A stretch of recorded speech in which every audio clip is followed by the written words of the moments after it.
Bismillahirrahmanirrahim. Assalamualaikum warahmatullahi wabarakatuh.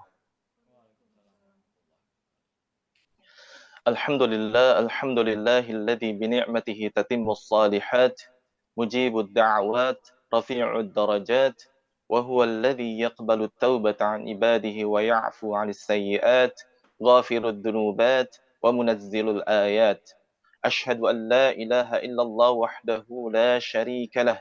وأشهد أن محمدا عبده ورسوله لا نبي بعده اللهم صل وسلم وكرم وعظم على سيدنا محمد وعلى آله وأصحابه ومن تبعهم بإحسان إلى يوم الدين أما بعد يا أيها الذين آمنوا اتقوا الله حق تقاته ولا تموتن إلا وأنتم مسلمون سبحانك لا علم لنا إلا ما علمتنا إنك أنت العليم الحكيم رب اشرح لي صدري ويسر لي أمري واحلل عقدة من لساني يفقه قولي ربي زدنا علما وارزقنا فهما آمين آمين يا رب العالمين.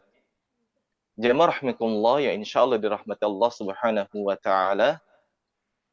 Alhamdulillah kita sudah memasuki hari pertama bulan Ramadan. Insyaallah akan kita kaji secara umum tentang isi kandungan Al-Qur'an juz yang pertama. Semoga Allah Subhanahu wa taala memberi petunjuk ke jalan yang lurus. Amin amin ya rabbal alamin. Juz ini diawali dengan surat Al-Fatihah dan dilanjutkan dengan surat Al-Baqarah sebanyak 141 ayat. Juz 1 ini sebanyak 141 ayat. Berbeda dengan surat-surat dalam Al-Quran yang umumnya diturunkan secara terpisah antar ayatnya.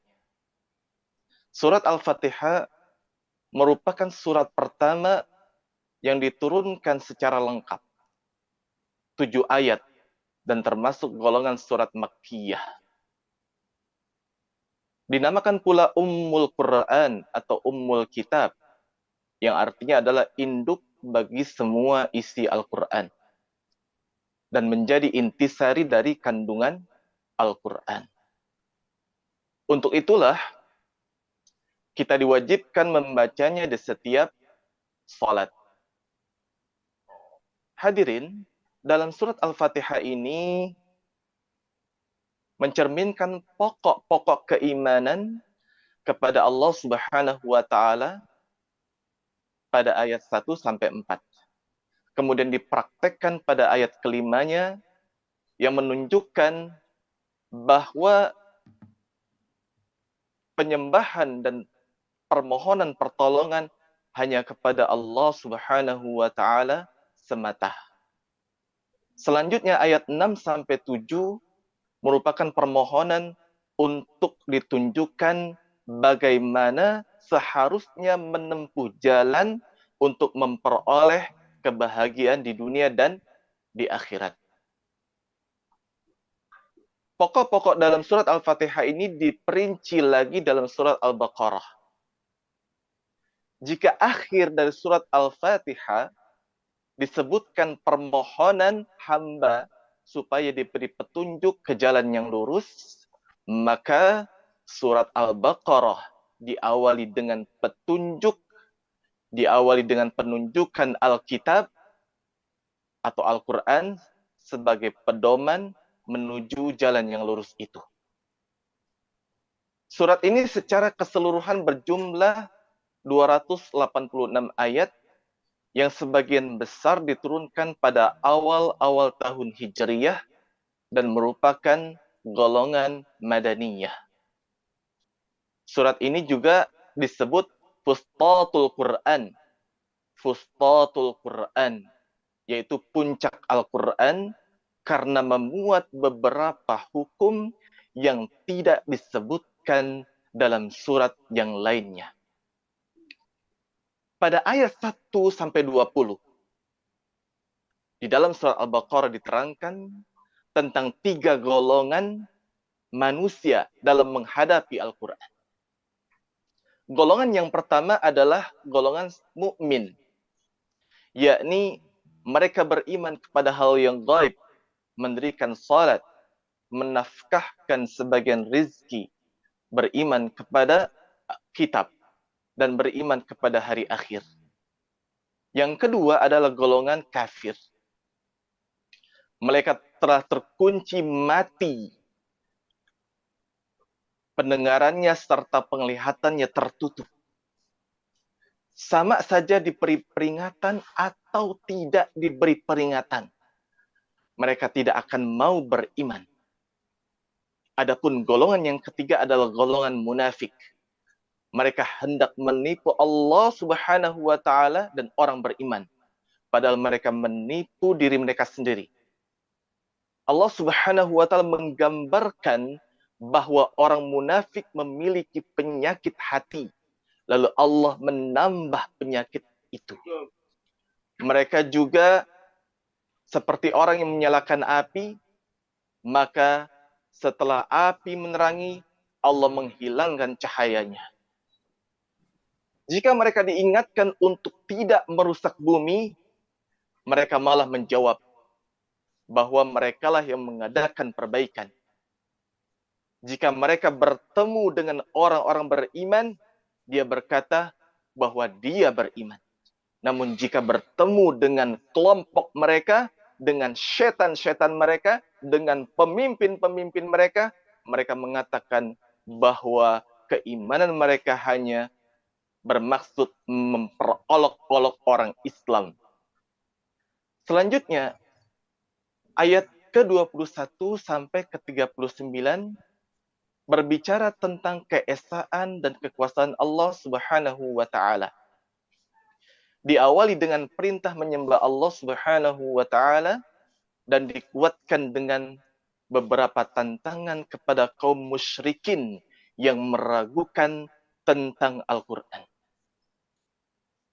Untuk itulah Allah memberi balasan yang baik bagi orang-orang yang beriman berupa surga yang kekal. Allah Subhanahu wa taala juga memberikan beberapa bukti kekuasaannya dengan mudah mematikan dan menghidupkan manusia. Pada ayat 30 sampai 39 dijelaskan tentang awal mula penciptaan manusia, yang tidak lain dan tidak bukan tujuannya adalah untuk menjadi khalifah di muka bumi ini. Pada ayat-ayat ini pula dijelaskan tentang pembangkangan iblis yang tidak mau bersujud penghormatan kepada Nabi Adam alaihissalam karena kesombongannya. Kemudian melakukan tipu daya yang pada akhirnya diturunkanlah Adam ke bumi. Setelah menerima beberapa kata pertaubatan, Allah Subhanahu wa taala pun menerima taubatnya dan mulai saat itulah Adam senantiasa diberi petunjuk oleh Allah Subhanahu wa taala. Pada ayat 40 sampai 141 dijelaskan tentang peringatan Allah Subhanahu wa taala kepada Bani Israel. Sebanyak 102 ayat menyinggung tentang Bani Israel. Pembahasannya diawali dengan perintah dan larangan. Di antaranya, tidak menyalahi janji, yaitu berupa menyembah Allah dan beriman kepada Rasul-Nya. Tidak kafir terhadapnya. Jangan mencampur adukan antara yang hak dengan yang batil. Mendirikan salat, menunaikan zakat, menyeru berbuat kebajikan, dan menjadikan salat dan sabar sebagai penolong. Hadirin yang insya Allah dirahmati Allah Subhanahu wa taala, pada pembahasan selanjutnya diingatkan tentang nikmat-nikmat yang telah diberikan oleh Allah Subhanahu wa taala kepada Bani Israel, yaitu berupa keselamatan dari Fir'aun dan bala tentaranya. Diberi maaf saat menyembah anak lembu waktu ditinggal Nabi Musa selama 40 malam. Diberi kitab Taurat sebagai petunjuk dan keterangan yang membedakan antara yang benar dengan yang salah. Lalu Allah Subhanahu wa taala memberikan mereka makanan manna dan salwa. Manna, makanan sejenis madu, salwa, burung sebangsa burung puyuh yang datang langsung dari Allah Subhanahu wa taala. Lalu diperkenankan masuk ke Baitul Maqdis dan dipancarkan 12 mata air yang keluar dari batu sebagai sumber penghidupan untuk mereka. Namun karena keserakahannya dan tidak cukup akan nikmat Allah, mereka ditimpakan nista dan kehinaan. Adapun bagi orang-orang beriman, orang-orang Yahudi, orang-orang Sabi'in, pengikut ajaran Nabi sebelum Nabi Musa alaihissalam, yang beriman kepada Allah, hari kemudian dan beramal saleh, mereka akan menerima pahala dari Allah Subhanahu wa taala. Allah juga membalas langsung pelanggaran janji yang dilakukan oleh Bani Israel, di antaranya janji untuk senantiasa beribadah kepada Allah tiap hari Sabtu, namun mereka melanggarnya dan Allah menghukum mereka menjadi kera yang hina dina. Hadirin, di ayat 67 sampai 74 dikisahkan tentang penyembelihan sapi betina. Hewan yang pernah mereka sembah. Kemudian Allah menyuruh mereka untuk menyembelihnya. Bani Israel pun bertanya-tanya, sapi apakah itu? Sebanyak 4 kali mereka bertanya. Dan Allah menjawab bahwa sapi betina tersebut tidak tua dan muda, berwarna kuning tua, belum pernah dipakai untuk membajak tanah dan mengairi tanaman, tidak cacat dan tidak belang. Adapun latar belakang dari penyembelihan sapi betina ini adalah terdapat pembunuhan dan mereka saling tuduh-menuduh. Dan pada akhirnya mereka datang kepada Nabi Musa alaihissalam agar masalahnya diselesaikan. Allah Subhanahu wa taala pun memberi petunjuk agar menyembelih sapi betina, kemudian memukulkan sebagian dari tubuh itu kepada orang yang terbunuh agar hidup kembali. Dan pada akhirnya dapat menunjukkan siapakah yang membunuh dirinya. Namun, keajaiban yang seperti itu, kemujizatan yang seperti itu, tidak membuat hati mereka melunak, bahkan mengeras seperti batu. Ayat 75-91 menjelaskan tentang kemunafikan Bani Israel. Mereka suka mengubah-ubah iman mereka, bahkan mengubah-ubah kitab suci mereka, itu Taurat. Mereka menulisnya dan dikatakan kepada kaumnya bahwa itu datangnya dari Allah Subhanahu wa taala. Mereka juga ingkar janji, yaitu mereka menyembah kepada selain Allah. Mereka tidak menyembah Allah Subhanahu wa taala. Mereka tidak berbuat baik kepada kedua ibu bapaknya. Mereka tidak berbuat baik kepada kaum kerabat, anak yatim, orang miskin. Mereka tidak pernah mengucapkan kata-kata yang baik kepada manusia. Mereka tidak mendirikan salat dan menunaikan zakat, kecuali hanya dikit di antara mereka saja yang melakukan seperti itu. Juga janji tentang tidak menumpahkan darah orang dan mengusir saudara dari kampung halamannya. Hal ini terjadi bukan di zaman Nabi Musa alaihissalam saja. Bahkan di zaman Nabi Isa alaihissalam pun mereka mengingkari beserta kitab yang diturunkan kepadanya. Begitu pula di zaman Rasulullah sallallahu alaihi wasallam, mereka pun mengingkari Al-Quran. Jamaah rahmatullah yang insyaallah dirahmati Allah Subhanahu wa taala, ayat 92 sampai 105 menerangkan tentang kecenderungan mereka terhadap sesembahan.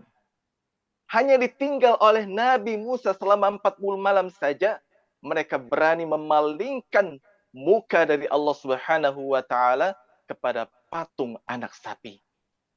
Padahal mereka takut mati, bahkan ingin dipanjangkan umurnya hingga 1000 tahun.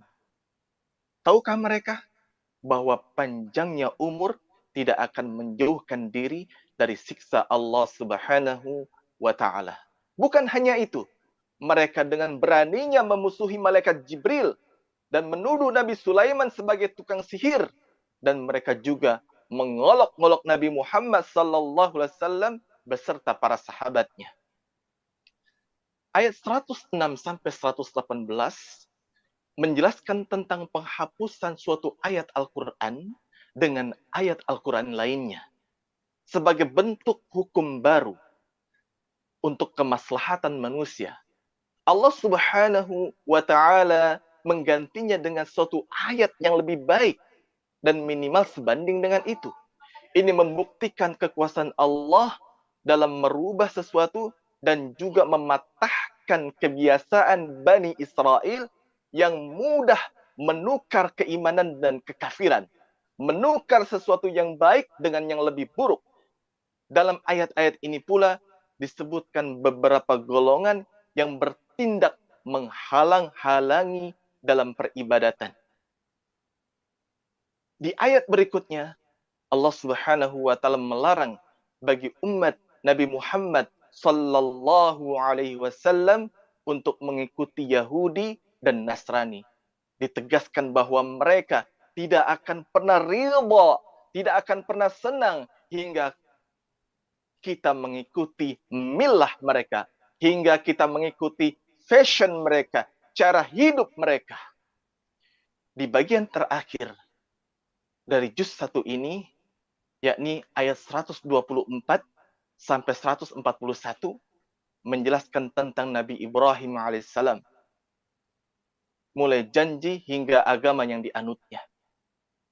Dalam janjinya, Allah Subhanahu wa taala menjadikan Nabi Ibrahim sebagai imam bagi seluruh manusia beserta keturunannya, kecuali bagi mereka yang zalim. Di sana juga dijelaskan untuk menjadikan makam Ibrahim, tempat berdiri Nabi Ibrahim alaihissalam dalam membangun Ka'bah sebagai tempat salat. Allah juga mengabulkan doanya untuk menjadikan Mekah sebagai negeri yang aman sentosa dan diberi rizki buah-buahan. Dijadikan pula keturunannya tunduk patuh kepada Allah Subhanahu wa taala dan ditunjukkan tempat-tempat ibadah haji. Dan doa terakhir agar Allah mengutus rasul dari kalangan mereka yang mampu mengajarkan Alkitab dan Al-Hikmah, yaitu Nabi kita, Nabi Muhammad sallallahu alaihi wasallam. Nabi Ibrahim, Nabi Ismail dan Ishak tunduk dan patuh kepada Allah Subhanahu wa taala. Begitu pula Nabi Yakub beserta anak cucunya juga mengikuti agama Nabi Ibrahim alaihissalam, yaitu Al-Islam. Mereka bukan penganut Yahudi maupun penganut Nasrani. Hadirin yang insya Allah dirahmati Allah Subhanahu wa taala,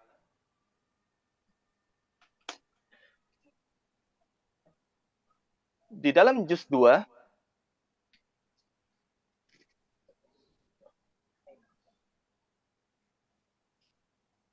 ada 110 ayat dari surat Al-Baqarah, yakni dari ayat 142 sampai 252. Secara keseluruhan memuat tentang kekuasaan Allah Subhanahu wa taala dan beberapa syariat bagi umat Nabi Muhammad sallallahu alaihi wasallam. Diawali dengan syariat pemindahan kiblat yang sebelumnya selama di Mekah umat Islam berkiblat ke Baitul Maqdis. Namun setelah 16 bulan berada di Madinah, kiblat pun berpindah ke Ka'bah. Ini juga sebagai peringatan bahwa esensi dari salat adalah menghadap Allah Subhanahu wa taala, bukan menghadap arah Baitul Maqdis dan Ka'bah yang menjadi tujuan, namun lebih sebagai bagian persatuan umat. Pembahasan ayat ini ditutup di ayat 152 yang berbunyi, dan ingatlah kepadaku, niscaya aku akan ingat pula kepadamu, dan bersyukurlah kepadaku, dan janganlah kalian mengingkari nikmat-nikmatku. Pada ayat 153 sampai 157, Allah Subhanahu wa taala menjelaskan bahwa menegakkan kebenaran memiliki kesulitan yang kompleks. Untuk itu, jadikanlah sabar dan salat sebagai penolongnya. Cobaan-cobaan itu berupa ketakutan, kelaparan, kekurangan harta, jiwa, dan buah-buahan, bahkan nyawa sebagai taruhannya. Namun Allah Subhanahu wa taala menyatakan bahwa orang yang gugur di jalan Allah Subhanahu wa taala sejatinya mereka dalam keadaan hidup. Itulah keberkahan yang sempurna dan rahmat Allah Subhanahu wa taala. Dan merekalah orang yang mendapat petunjuk. Allah Subhanahu wa taala memberi contoh di ayat 158 berupa syariat sa'i dari Safa menuju Marwah. Bagaimana untuk memberi kebajikan, mencari air harus dengan penuh kerelaan hati, bahkan harus susah payah. Dan itu dilakukan oleh ibunda kita, yaitu Hajar. Sesungguhnya Allah Subhanahu wa taala Maha memberi pahala bagi seluruh amal hamba-hambanya. Hadirin yang insya Allah dirahmati Allah Subhanahu wa taala, ayat 159 sampai 162 menjelaskan tentang laknat Allah Subhanahu wa taala terhadap orang-orang yang menyembunyikan ayat-ayat Allah Subhanahu wa taala. Laknat itu berlaku pula bagi orang-orang kafir dan mati dalam keadaan kekafiran. Tidak cukup Allah melaknat, bahkan para malaikat dan manusia seluruhnya pun turut serta melaknat. Allah Maha Esa. Tidak ada sesembahan selainnya. Dan Allah pun Maha Kuasa. Di ayat 163 sampai 164 dijelaskan Allah Subhanahu wa taala mampu menciptakan langit dan bumi, mengganti siang dan malam, menjaga kapal-kapal yang berlayar di lautan lepas, menurunkan air hujan, menumbuhkan tumbuhan, menciptakan beragam hewan, serta mengendalikan angin dan awan. Ini adalah tanda-tanda kekuasaan Allah Subhanahu wa taala bagi mereka yang mau berfikir. Namun masih ada saja yang menyembah selain Allah Subhanahu wa taala. Ya, masih ada saja yang tunduk kepada selain Allah Subhanahu wa taala. Allah memberi perumpamaan bagi mereka bahwa orang-orang kafir itu seperti binatang yang tidak mengerti arti panggilan penggembalanya. Mereka tuli, bisu, dan buta. Hadirin yang insya Allah dirahmati Allah Subhanahu wa taala, Allah sangat memperhatikan makanan yang dimakan oleh hamba-hambanya. Allah Subhanahu wa taala sangat sayang kepada kita. Di ayat 172 sampai 176, Allah memerintahkan untuk makan dari rizki yang baik-baik yang diberikan olehnya dan selalu mensyukurinya. Allah mengharamkan bangkai, darah, daging babi, dan binatang yang ketika disembelih tidak menyebut nama Allah Subhanahu wa taala. Haram pula makanan-makanan yang dihasilkan dari ketidakjujuran, dari korupsi. Allah menyindirnya dengan membeli kesesatan dengan petunjuk. Untuk itu, berlakulah bijak dengan beriman kepada Allah Subhanahu wa taala. Hari kemudian para malaikat beriman kepada kitab-kitab, beriman kepada nabi-nabi, dan memberikan harta yang dicintainya kepada kerabatnya, anak-anak yatim, orang miskin, musafir, peminta-minta, mendirikan salat dan menunaikan salat, menunaikan zakat, menepati janji, sabar dalam kesempitan, penderitaan, dan dalam peperangan. Hadirin, di ayat 177 inilah gambaran orang-orang yang benar dan bertakwa. Setelah berlaku bijak dan mengerjakan seluruh indikator kebajikan yang ada, di ayat 178 sampai 179 Allah mewajibkan untuk menegakkan kisos, mengambil pembalasan yang sama berkenaan dengan orang yang dibunuh.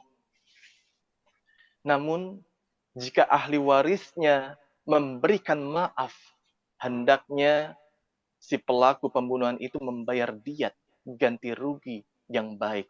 Inilah jaminan kelangsungan hidup dari Allah Subhanahu wa taala, bahwa nyawa manusia benar-benar berharga. Hadirin, ayat 180 sampai 182 membicarakan tentang wasiat. Hendaknya bagi siapapun yang dalam keadaan sakaratul maut dan memiliki harta berlimpah, dalam keadaan sakaratul maut dan memiliki harta berlimpah, hendaknya tidak berwasiat melebihi sepertiga dari hartanya. Inilah maksud dari kata ma'ruf pada ayat ini, yakni mampu berlaku adil dan baik dalam berwasiat. Lalu kita memasuki ayat 183 sampai 188. Allah Subhanahu wa taala memerintahkan kepada kita untuk menjalankan ibadah puasa pada waktu-waktu tertentu. Namun, jika dalam keadaan sakit atau perjalanan, boleh meninggalkannya dan diganti di lain hari.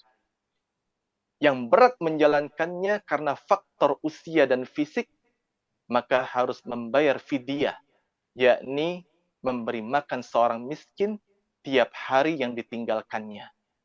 Jika rela untuk melebihkannya, itu adalah kebajikan yang mulia.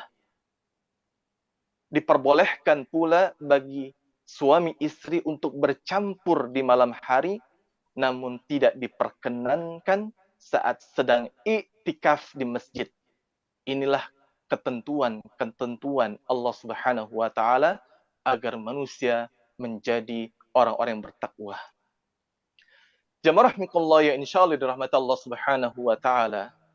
Ayat 189 sampai 195 dijelaskan tentang pokok-pokok jihad.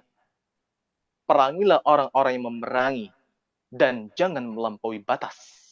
Yang kedua, perangi orang-orang yang biasa berbuat fitnah, menimbulkan kekacauan. Yang ketiga, janganlah berperang di Mekah, namun jika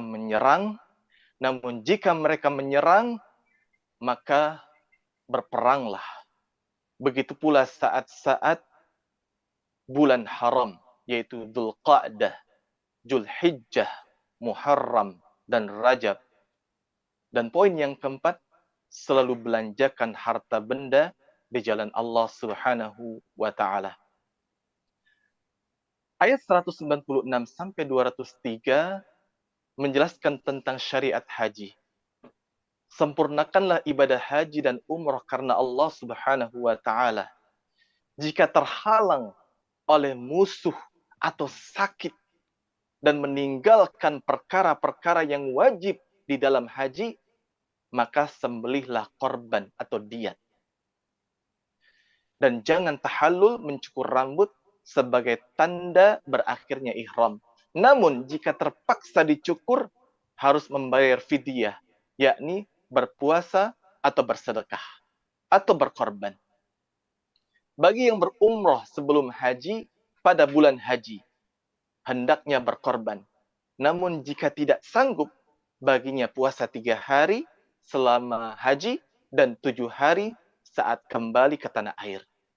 Tidak diperkenankan berbuat fasik, berbantah-bantahan. Maka berbekallah saat berhaji, dan sebaik-baik bekal adalah takwa kepada Allah Subhanahu wa taala.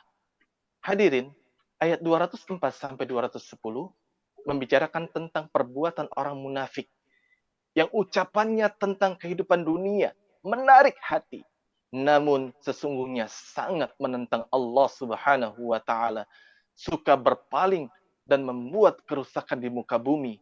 Untuk itu barang siapa yang sudah beriman, hendaklah masuk Islam secara kafah, tidak setengah-setengah, dan janganlah menyimpang, karena Allah Subhanahu wa taala Maha perkasa lagi Maha bijaksana. Ayat 211 sampai 214 ditekankan lagi bahwasannya para rasul dan orang-orang mukmin pasti diberi cobaan oleh Allah Subhanahu wa taala ketika hidup di dunia ini. Karenanya kehidupan di dunia dijadikan indah dalam pandangan orang-orang kafir dan mereka memandang hina orang-orang beriman. Namun sebenarnya manusia adalah satu umat dan Allah mengutus para nabi untuk memberi kabar gembira dan peringatan. Allah juga menurunkan kitab sebagai pedoman dan petunjuk. Untuk itulah jangan khawatir jika datang beragam cobaan yang mendera kita, sebagaimana ditimpahkan kepada orang-orang terdahulu berupa malapetaka, kesengsaraan, dan digoncangkan sekuat-kuatnya hingga orang beriman berkata, kapankah datang pertolongan Allah Subhanahu wa taala? Ingat bahwa pertolongan Allah Subhanahu wa taala amat dekat. Hadirin, pada ayat 215 ada yang bertanya tentang orang-orang yang diberi infak. Allah pun menjawab, infak itu diberikan kepada bapak ibu, kerabat dekat, anak yatim, orang miskin, dan musafir. Kemudian Allah Subhanahu wa taala mewajibkan umat Islam untuk berperang jika diserang. Ada manusia benci, namun itu baik.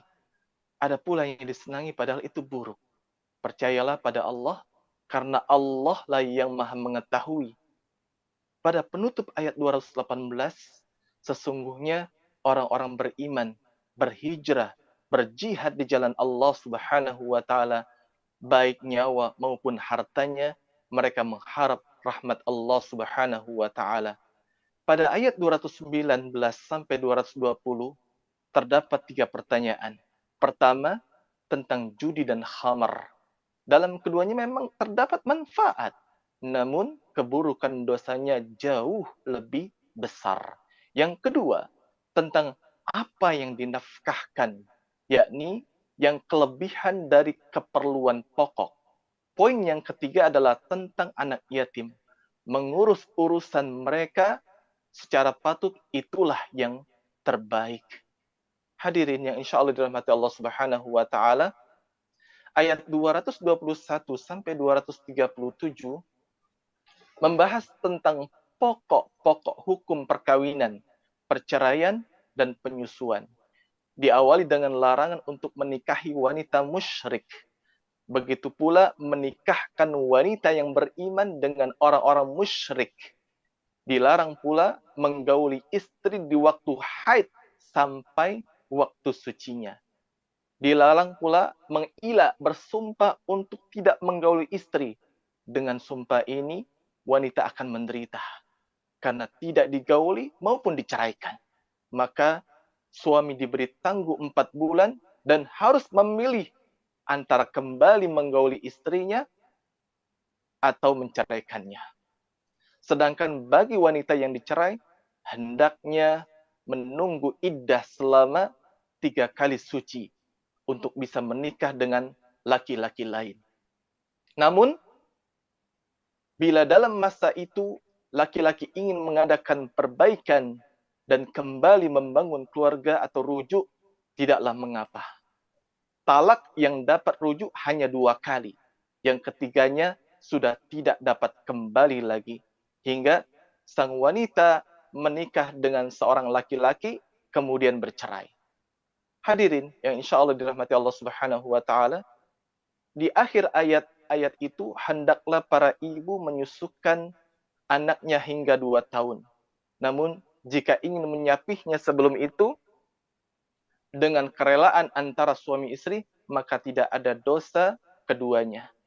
Seorang janda yang ditinggal mati suaminya hendaklah beriddah selama 40 bulan 10 hari. Janganlah pula berkeinginan untuk menikah hingga masa iddahnya habis.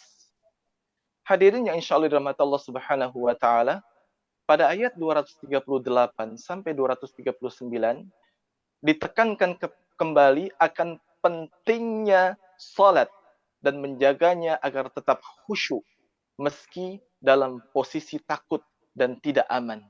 Pada ayat 240 sampai 242, Allah Subhanahu wa Ta'ala menekankan pula bahwa istri yang diceraikan harus diperlakukan dengan baik dan hendaklah diberikan pemberian yang baik, dan suami yang akan meninggal hendaknya berwasiat untuk dapat memenuhi kebutuhan istrinya hingga 1 tahun lamanya dan tidak disuruh pindah dari rumahnya. Di ayat-ayat terakhir juz 2 ini, yaitu ayat 243 sampai 252, dikisahkan tentang Talut dan bala tentaranya. Talut adalah raja sepeninggalan Nabi Musa alaihissalam untuk Bani Israel. Saat itu, beberapa pemuka berkumpul dan menginginkan seseorang pimpinan yang dapat mengalahkan Raja Jalut yang zalim, yang telah mengusir dari kampung halamannya. Saat ditanyakan kepada seorang nabi pada zaman itu, Talutlah yang ditunjuk Allah Subhanahu wa Ta'ala sebagai pemimpin. Namun, para pemuka Bani Israel protes. Karena Talut tidak memiliki banyak harta. Allah pun menjawab bahwa Talut diberikan anugerah berupa ilmu yang luas dan badan yang kuat. Mereka pun meminta tanda dan Allah memberinya dengan kembalinya tabut, yaitu tempat menyimpan kitab Taurat yang menenangkan mereka dan sisa dari peninggalan keluarga Musa dan Harun. Akhirnya, Talut pun berhasil membawa keluar bala tentaranya. Hadirin yang insya Allah dirahmati Allah Subhanahu wa Ta'ala,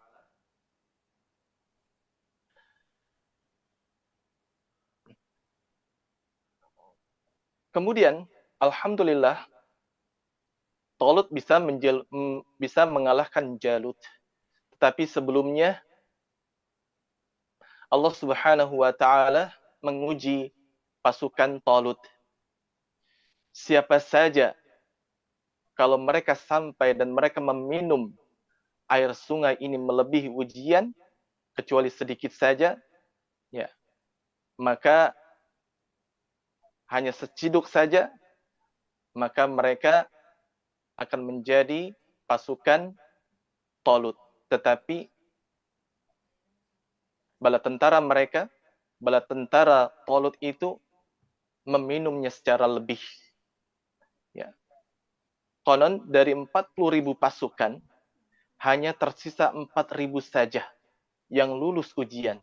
Di antaranya adalah Daud. Dan akhirnya saat bertemu dengan Raja Jalut yang zalim, yang berukuran raksasa, tentara Talut pun berhasil mengalahkannya. Dan Daud berhasil membunuh Raja Jalut. Lalu sepeninggalnya Raja Jalut, akhirnya Daudlah yang meneruskan kerajaan itu dan memerintah Bani Israel. Semoga Allah Subhanahu wa Ta'ala senantiasa memudahkan dalam mempelajari dan mengamalkan isi Al-Quran. Amin, amin ya rabbal alamin. Assalamualaikum warahmatullahi wabarakatuh. Waalaikumsalam warahmatullahi wabarakatuh. Masya Allah, luar biasa, komprehensif sekali dan kita bisa seakan melihat peta ini ya pemikiran dari dan bagaimana Al-Quran itu luar biasa komprehensifnya dan Allah telah memberikan hukum-hukum yang sangat jelas terutama di surat Al-Baqarah ini, Masya Allah. Dan tentunya pasti jamaah sudah banyak yang ingin bertanya, mungkin ingin punya rasa penasaran, ingin disampaikan kepada Ustadz. Mungkin atas terbatasnya waktu, kita coba dulu untuk satu penanya. Mohon Bapak dan Ibu yang ingin bertanya, silahkan raise hand atau ditulis di kolom chat. Sebutkan dulu namanya, asalnya, kemudian pertanyaan yang ingin disampaikan kepada Ustadz. Tadi kita sudah mendengar ya pemaparan luar biasa dari segmen-segmen ayatnya. Apakah ada yang raise hand? Baik, ya tadi sudah kita dengarkan ya luar biasa mulai dari juz 1 per berapa ayat dan pembahasan apa sih yang Allah sampaikan dalam Al-Quran. Kemudian masuk ke juz 2 dari ayat 101 ya Ustadz ya, sampai 152.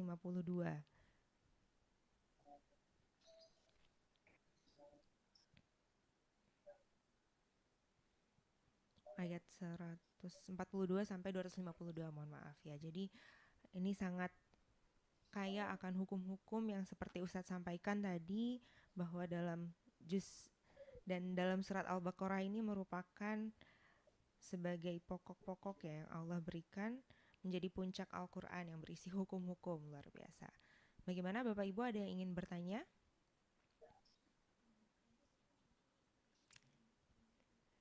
Dari Bu Yanti mungkin ada yang ingin ditanyakan? Dari studio ya, dipersilahkan. Baik, izin bertanya Ustaz. Assalamualaikum warahmatullahi wabarakatuh. Saya Waalaikumsalam warahmatullahi wabarakatuh. berban syukur, terima kasih atas penjelasannya. Ustaz, ini terkait dengan ayat atau penjelasan tadi. Mengapa sih surah ini dinamakan dengan Al-Baqarah?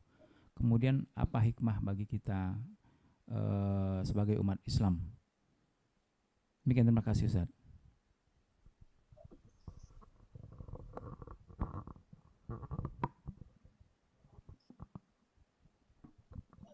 Baik, Ustadz dipersilahkan untuk mungkin langsung dijawab saja Ustadz. Pertanyaannya terkait nama surat ya, surat Al-Baqarah. Mbak, apakah kita save dulu atau langsung dijawab? Silahkan Ustadz, silahkan langsung dijawab. Baik. Hadirin yang insya Allah dirahmati Allah Subhanahu wa Ta'ala, mengapa surat ini dinamakan Al-Baqarah dan apa manfaatnya terhadap kehidupan kita?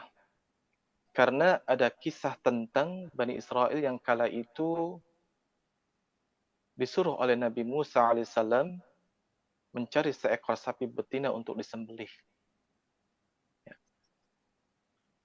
Mencari seekor sapi betina untuk disembelih.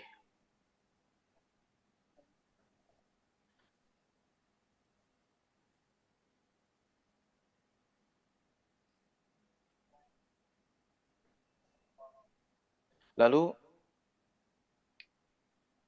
mereka bertanya, ada 4 pertanyaan. Bagaimana sapi betina itu? Apakah muda atau tua? Warnanya apa? Ya. Lalu mereka bertanya lagi sampai 4 kali. Dan akhirnya Nabi Musa alaihissalam menjawabnya dengan rasa gemes. Kita tahu bahwasannya Nabi Musa alaihissalam mempunyai sifat karakteristik agak temperamental. Ya. Agak temperamental. Ya. Karena dididik oleh siapa, Bapak Ibu? Di kalangan siapa? Di kalangan kerajaan siapa? Fir'aun. Ya. Karakteristik Nabi Musa alaihissalam itu sedikit temperamental. Berbeda dengan Nabi Harun alaihissalam. Nabi Harun alaihissalam sangat lembut. Lembut, kemudian lisan yang fasih, ya. ketika Nabi Musa alaihissalam menjelaskan tentang sapi betina itu, bahwasanya sapi betina itu tidak muda dan tidak tua, berwarna kuning tua, yang enak dipandang, ya, tidak pernah dipakai untuk membajak sawah, untuk mengairi ladang, tidak cacat dan tidak belang. Ya. Adapun latar belakang dari penyembelihan sapi betina ini adalah, hadirin yang insyaallah dirahmati Allah Subhanahu wa taala, terjadi pembunuhan seorang dari Bani Israel yang kaya raya dan tidak tahu pelakunya siapa. Akhirnya mereka saling tuduh menuduh. Si fulan. Oh bukan, oh si fulan. Lalu pemuka Bani Israel mengatakan kepada masyarakat di situ, bukankah di tengah-tengah kita itu ada seorang nabi? Marilah kita bertanya kepada Nabi Musa tersebut. Akhirnya mereka bertanya kepada Nabi Musa alaihissalam. Ya. Dan alhamdulillah setelah disebutkan beberapa tanda yang diucapkan oleh Nabi Musa alaihissalam, lalu dan pada akhirnya disembelihlah sapi betina itu dan dipukulkan sebagian organ tubuh dari sapi betina itu, akhirnya mayit itu hidup, jenazah itu hidup. Lalu dia menunjuk bahwa yang membunuhku adalah fulan dan fulan. Di dalam tafsir Al-Azhar dikatakan bahwasannya yang membunuh orang tua ini adalah keponakannya, 2 orang. Yang membunuh orang tua yang kaya raya ini adalah keponakannya, 2 orang. Ya. Dialah yang membunuhku dan dia yang membunuhku, fulan dan fulan. Setelah itu dia meninggal dunia. Si mayit ini meninggal dunia lagi. Dan itulah kenapa dinamakan surat Al-Baqarah. Dan ini pelajaran bagi kita bahwasannya di dalam surat Al-Baqarah ini sangat panjang, hadirin. Dan intisari dalam surat Al-Baqarah mengandung penjelasan tentang takwa dan iman, tentang kufur, kemunafikan, tentang malaikat dan khalifah. Ya. Tentang dakwah Bani Israel, kemudian sopan santun dengan Rasulullah SAW, tidak menghina Rasulullah SAW, tidak membedakan antara nabi dengan nabi yang lainnya. Ya. Kemudian di dalam surah Al-Baqarah ini juga terdapat qisas yang tadi kami sebutkan, kemudian wasiat, ada kaitannya dengan puasa, lalu pengaruh doa, pakaian, dan harta yang tidak halal, berjuang di jalan Allah Subhanahu wa taala dan sebagainya. Demikian Bapak yang kami bisa jawab. Semoga bermanfaat. Ya. Alhamdulillah, insya Allah sudah sangat jelas ya untuk jawabannya Ustadz. Jazakumullah khairan. Ini kami jadi mungkin banyak yang ingin bertanya lagi. Insya Allah kami cukupkan untuk tambahan 1 pertanyaan. Kemudian jamaah yang mungkin penasaran untuk masih ingin bertanya, silahkan dikumpulkan terlebih dahulu, bisa disampaikan ke panitia maupun besok ketika kami ada tadarus online lagi, kita bisa insya Allah bisa berdiskusi lebih lanjut. Untuk 1 pertanyaan kembali dipersilakan kepada Bu Yanti. Ya, karena jamaah Ustadz belum ada yang tanya, jadi kami menanyakan. Ada sering kali saya dengar Ustadz, jadi bahwa surat Al-Baqarah itu setiap kita di rumah, kalau ada yang berniat jahat atau ada rumah-rumah kosong atau apakah benar bahwa surat Al-Baqarah itu dibacakan dan kayak makhluk halus itu lari gitu Ustadz, maksudnya untuk mendoakan supaya dijauhi dari makhluk-makhluk yang jahat. Apakah benar itu Ustadz surat Al-Baqarah? Terima kasih. Assalamualaikum. Masya Allah Ibu. Bagus Bu pertanyaannya. Bapak juga bagus tadi, alhamdulillah. Baik. Betul Bu. Nabi Muhammad SAW pernah bersabda, tidak akan pernah dimasuki yang namanya, tidak akan pernah mendekat, bahkan memasuki. Apakah itu guna-guna atau sihir, yang mana yang rumah itu dibacakan surah Al-Baqarah. Ya. Di dalamnya dibacakan surah Al-Baqarah, insya Allah tidak akan pernah mendekat Bu, yang namanya guna-guna dan sihir. Dan Allah Subhanahu wa Ta'ala akan melindunginya. Akan melindunginya. Ya. Ketika seseorang mengaktifkan surah Al-Baqarah di rumahnya, pagi maupun petang, insya Allah Allah Subhanahu wa Ta'ala menjaga sehari semalam, ya, dari hal-hal yang mistis. Barang siapa yang membaca surah Al-Baqarah, maka keberkahan kepada bagi pembacanya. Barang siapa yang meninggalkan membaca surah Al-Baqarah dan mendengarkannya, hasrah, yaitu kesedihan, kesulitan. Maka dari itu, ada baiknya kita selalu mendawamkan, minimal, punten, hadirin, kita membaca sebelum tidur, ayat 284 sampai 286. Insya Allah, Allah Subhanahu wa Ta'ala akan mencukupkan kita, akan menjaga kita dari mara bahaya, dari hal-hal yang tidak kita inginkan. Betul, Ibu. Baik, demikian Ibu jawabannya.